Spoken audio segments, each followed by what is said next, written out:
قل لن يصيبنا إلا ما كتب الله لنا هو مولانا وعلى الله فليتوكل المتوكلون الله أكبر আল্লাহ তাআলা বলছেন এই আয়াতের ভিতরে, হে নবী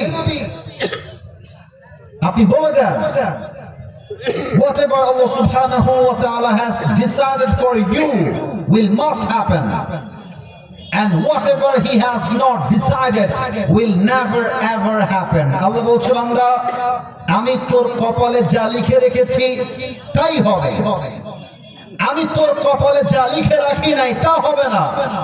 পারতপক্ষে আমাদের জীবনে যাই ঘটুক, ভালো হোক কিংবা খারাপ, এই সব ক্ষমতার মালিক এক সত্তা। বলেন সবাই তিনি কে? এটা হচ্ছে ভাগ্যের খেলা।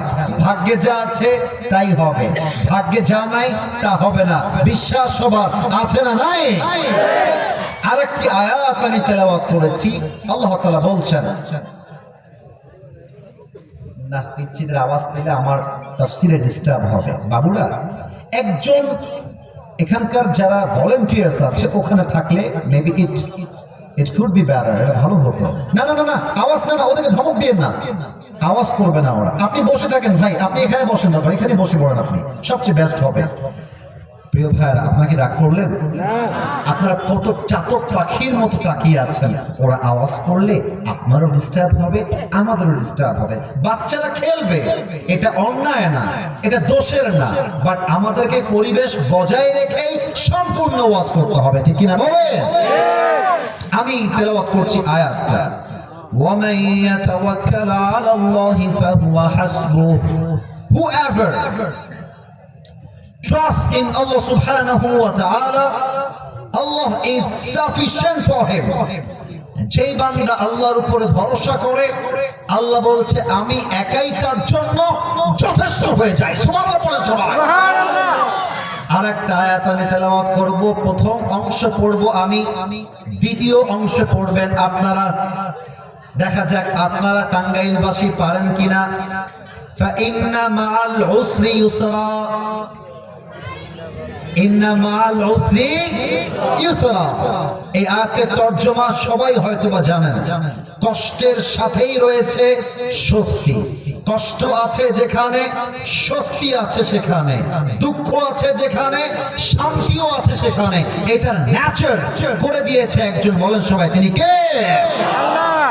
কপালে থাকলে যে বিজয় আসে, আমি তার কিছু উদাহরণ দিতে চাই। এই ছেলে, এই বউ হবে না কিন্তু, বসে পড়ে। আর বউ থাকলে বউ পালায় যাবে, খবরদার ওঠা যাবে না।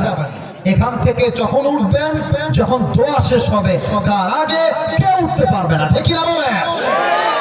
বলেন তো আমার নবীর সবচেয়ে কলিজার টুকরা মেয়ে, তার নাম কি ছিল?